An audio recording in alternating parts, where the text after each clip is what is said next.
the words, all the images, whatever is on that page.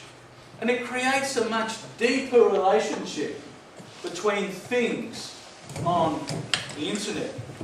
Now, right now, the web requires a human to make sense of a website or a page. The aim with the semantic web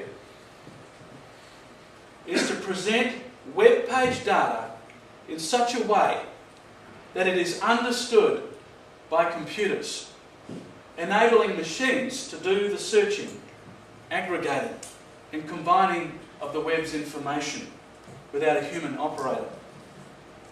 The semantic web creates a web of data that allows computers to find, extract, share, and reuse information, and potentially even reason with it. And this is no pipe dream. There's quite a momentum gathering. On the 10th of June 2000 this year, the UK government, via its Twitter account, the UK government announced that Tim Berners-Lee will assist the government to embrace the semantic web. As I'm sure you'll be aware, recently a major report on digital technology has been released here in the UK, and it's really a rolling on from there. Now, if the semantic web were to transpire, and as I said, the momentum is gathering not just here in the UK, then we could see the emergence of the most extraordinary Bible resource. An online semantic Bible where every word, every phrase, every passage, every book is a piece of data connected to all other bits of data around the web. Now, so what? Let me explain. This would give us a treasure chest of resources in which to explore and understand the Bible. Take John 1:1. In the beginning was the Word, and the Word was God, with God, and the Word was God. Available to us, if we had that within the Semantic Bible, would be a plethora of resources behind each word, passage, or even the complete book of John. We could find sermons preached, music, video, audio recordings, cartoons, liturgy, poetry, and commentary. Whatever has been created online that relates to that particular word, phrase, or theme could be accessed. Over breakfast I was sharing with a brother about his church. He's a pastor of a church. And I said it's a little bit sad that we have these great preachers and they're locked into these church buildings. Wouldn't it be wonderful to make that resource available? Now, you're sitting there now saying, well, Mark, it's already available. What's the big aha moment here? Well, they're in separate rooms. They're in separate rooms. So if I want to go and find a sermon on X, I have to first Google, assuming that they've got their search technology worked out, I'll find it. And then I have to go to it, and then I have to wait for it to download. And then if I've got twin monitors, I might set up another. But you see my point. I've had to go to another room. With the semantic web, we stay right where we are, and it comes to us. We draw the data into our room, to follow that example. Now this would create an absolute deluge of information, potential deluge of information, which is a little bit like trying to get a drink from a fire hydrant.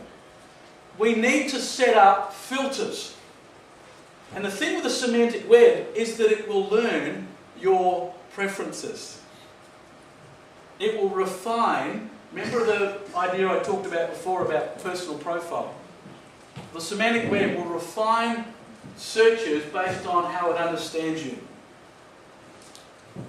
So an example is Amazon.com. When you've purchased a book, what happens? Next time you go in, it's recommending titles. It's learning your behaviour. So the more we use the Semantic Bible, the more it becomes attuned to our particular style. Perhaps when you come to the Semantic Bible, you bring with you an online profile which personalises your web experience wherever you are on the internet. So in coming to John 1:1, let's say your profile is that you are a charismatic emergent with pre-Vatican II leanings who enjoys technical exegesis drawn from noted authors or peer-reviewed publications and loves long walks on the beach. Well, only that information would be presented. I'm getting the wind up and I'm on my last page. And if we have access to billions of bits of data, then could we see the day when the Semantic Bible is capable of building a liturgy or sermon online, complete with suggested visual aids, all with a click of a button? Even a lecture, perhaps. Given the growth of mobile technology, it's likely this amazing resource would fit in your pocket. To conclude, a number of months ago I started a page on Facebook called The Bible, which is an experiment in presenting the Bible in the digital space. It's a simple proposition. Every day I send out a short scripture quote to fans of the Bible page. Is there anyone here who is a fan of the Bible page? There's a few people. The scripture then appears on your wall, and all the people who are in that individual's community are exposed to that scripture. So the number of people exposed to it is potentially quite large. As of last night, it was around 20,000 fans, and it's growing by about 600 fans a day. Now what is happening is not only are people reading the scripture, but they're commenting at great length. They're getting involved with each other and with the scripture. Now at the beginning, I spoke of the church advert entitled The Bible, God's Facebook. Rather than The Bible, God's Facebook, perhaps it should read Facebook, God's Bible. Not a bad summation of the shift we, the church, need to undertake. Thank you.